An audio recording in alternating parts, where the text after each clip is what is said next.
Ooh, I'm so bright. Let me turn this down. I want to share my world. Don't you understand? We're back. Hey y'all. I am about to, well, we collectively as a family are about to go to the Delta Fair, which is opening weekend, so I know it's gonna be packed. But we're about to go to the Delta Fair. That's gonna be another vlog. But this particular vlog, because I promised you all that I would do a quick get ready with me makeup routine using the new Fenty Eaze blurring stick. So that's what we're gonna do. And we're gonna talk about why we're doing it. We're gonna talk about this mood that just been on my mind. Like, let's just get into it. So I've already washed and toweled my face. Now I'm gonna go in with my Fenty, I don't know the name of it, but this is the Invisible Moisturizer. That's all I know. And I've been using it for a long time. It gets the job done. Now I must didn't put much over here. It's like, okay, there we go. But yeah, so the mood I want to talk about is loving basketball and how, let me just give y'all a quick backstory, right? So during lockdown, you know, we weren't doing nothing. I was working from home. If you are new here, I'm a teacher. This is my 12th year. So I was working from home. And for some reason during COVID, when you ain't really had nothing else to do, well, it's still going on, but during like the height of it, all you could do was just start thinking about stuff. You know, you had a surge of podcasts and the rise of family channel. It's just, YouTube just took off really during that time. Let's talk about the characters. So you had Sanaa Lathan that played Monica. You had Omar Epps that played Q. And then you had a couple other people. I can't really think of their name off top like that. Maybe I'll pop them up right here. You had a whole lot of like heavy hitters in this movie, right? So, but they were the two main characters, okay? Ooh, my skin look good. They were the two main characters. Alright. Do I have my fan over here? I usually have a fan that I use to help this go on and do what it's gonna do. Movie started off, they were childhood friends. Wait, she was new to the neighborhood. She moved there. Q was like, well, Quincy was like the first person that she met doing a game of basketball. She showed him up doing a game of basketball. He pushed her down. He wrote a letter. The mama took it up to the house. You know how you do, go meet the new neighbors, right? So they became friends after he pushed her down. See, that would have been my first red flag. It's like he never, I think that scene really foreshadowed that he never liked when she got the spotlight. Q2, they was in high school. She played basketball. He played basketball. But Monica had real bad attitude. I think a lot of that was childhood trauma from her mom, never really feeling like she was accepted by her mom. And I've never experienced that. My mom passed away when I was 18, so, and she was the best mom, so I never, you know, never really I couldn't relate to her on that. But a lot of the attitude that she had, I think, stemmed from the lack of support that she pretty much got from her mom, right? Explain her attitude. My brows, I got them ombre powder, but I like to still go in and give them a little, you know, look. But Q was always like a big support system because they remained friends. They were still neighbors, so they remained friends throughout the whole movie, basically, up until like I think Q4, I think. But Q4. But he was always on her about her attitude, saying that, hey, if you don't have a good attitude, then you're not gonna get recruited.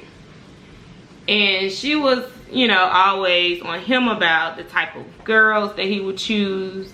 You know, he was a star athlete, so naturally, y'all know, y'all been in high school before, we ain't gotta get into all that. But anyway, honey, Q just wasn't checking for her like Monica was checking for him. I think she always secretly wanted him more than he wanted her. Fast forward to senior prom. They're getting ready for prom, and well, they were at the prom. and he had made a joke prior, talking about, oh, you know, I have a date, your date's gonna be Spalding or something. He said, your date's gonna be Spalding, and he was referring to basketball. That shit was funny. I'm about to put on my shadow shield so my eyeshadow can be crisp.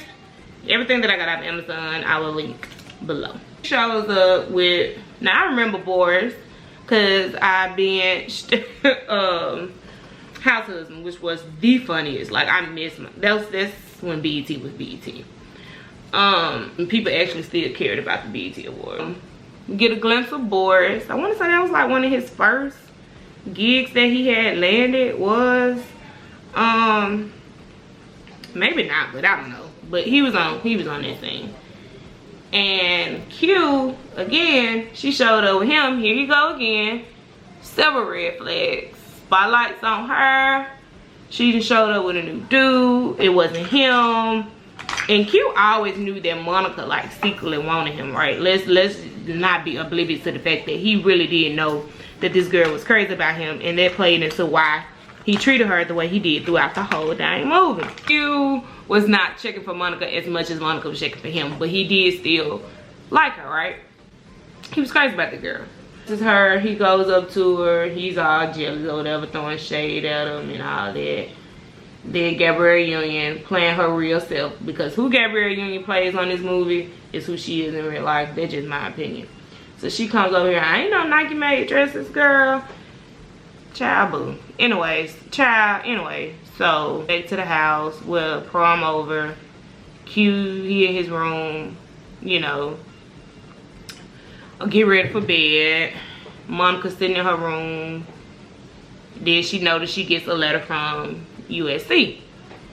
So she runs to Q. Q still upset that she showed up with old boy. Then they talk or whatever, all that good stuff. She gets accepted to USC. They happy, they do the do, whoop the whoop. Quarter 3, right? This is the quickest synopsis ever. Now we're in quarter 3. So quarter 3, they're in college, right? Quarter 3, they're in college, and I'm taking this shade. It's no shade, but I'm taking this shade right here. They're in college. Q, his dad. Okay, let's go back to this. His dad was. They both were, I think, trauma bonding over childhood trauma. Q didn't realize his childhood trauma later on, whereas Monica kind of, I think, noticed hers later on.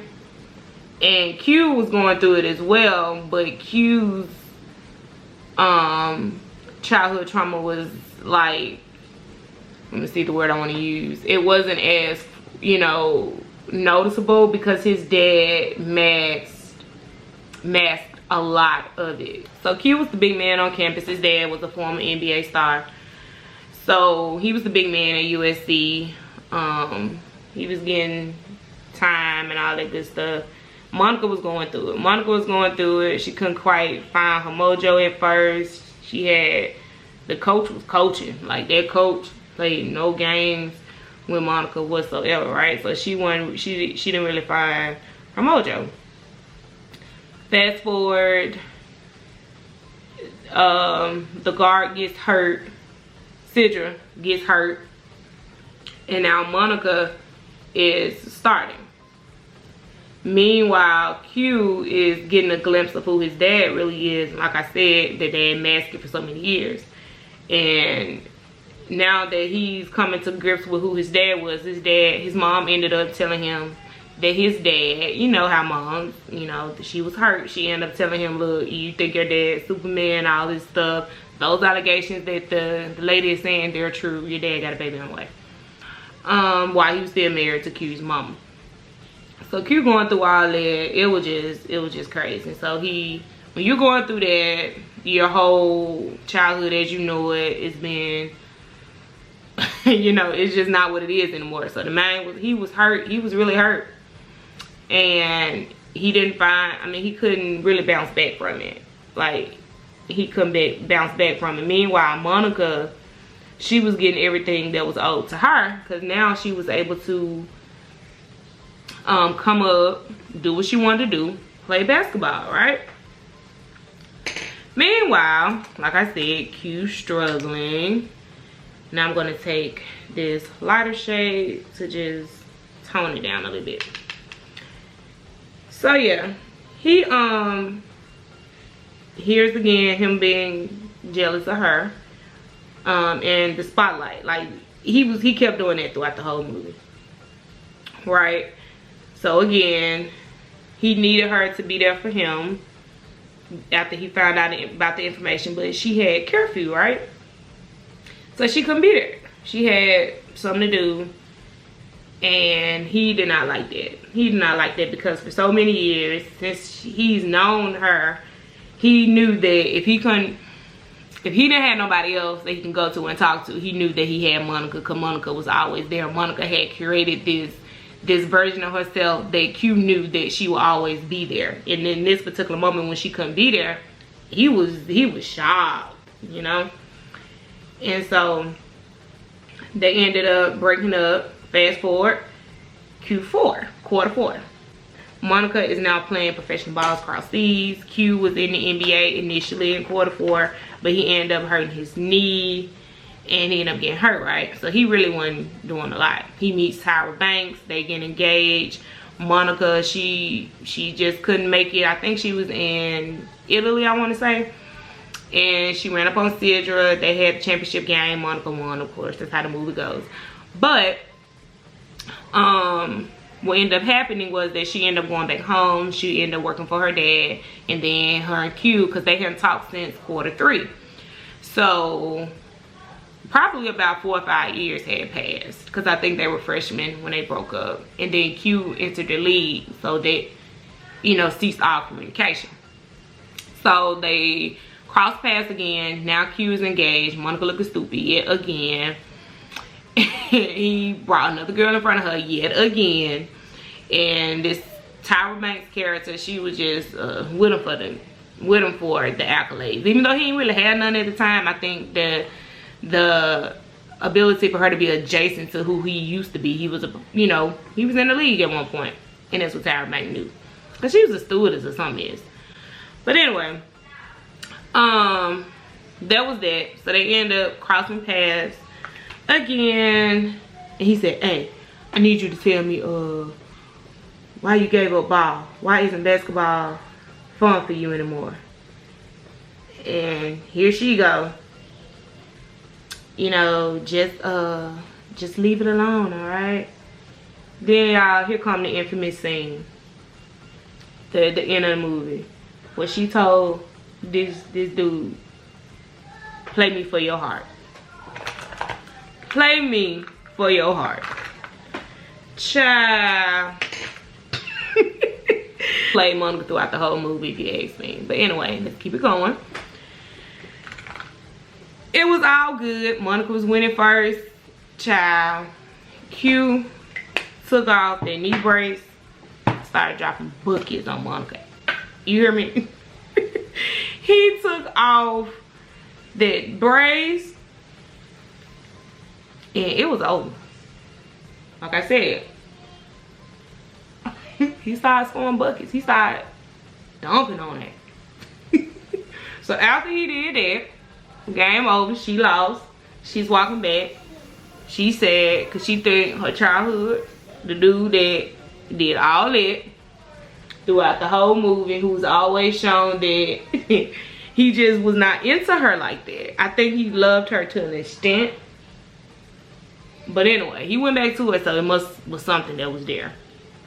So he went back to her. No, as she was walking out, he said, "Hey, let me play something about, hey, double or nothing." And oh my God, as a kid, I was like, oh my God, she got her man back. Da, da, da, da. Okay, right? So now Monica is in the WNBA. Q's a stay-at-home dad, like the OG city boy, right? The original city. Q. Anyway, that's how the movie ends. And he had the nerve to sit on the end after all he did to this girl, after all he done showed that he was jealous of her. he really went into her like that, he gonna have the nerve on in that mood to say. Okay, so I'm using the Born This Way by Too Faced. It's actually half off this week. And I actually hate this brush, but my beauty blender is in the bathroom. I'm gonna have to get up again and go get it. But in the meantime, final thoughts on this movie. Y'all, this was not Black Love. This was, I think, Q. Always look up when you're blending your under eye. Monica's settled. She's settled. I mean, I get it. The heart wants what the heart wants. But girl, you had everything that was promised to you. You had achieved everything that you had put all the years in for. And I'm like, oh my God. Child.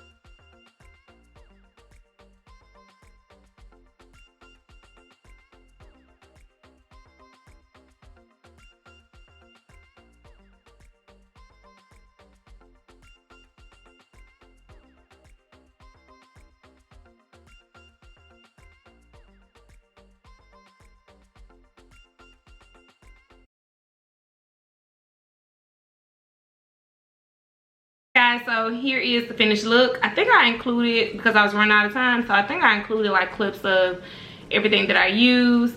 But to set my face, I used the Charlotte Tilbury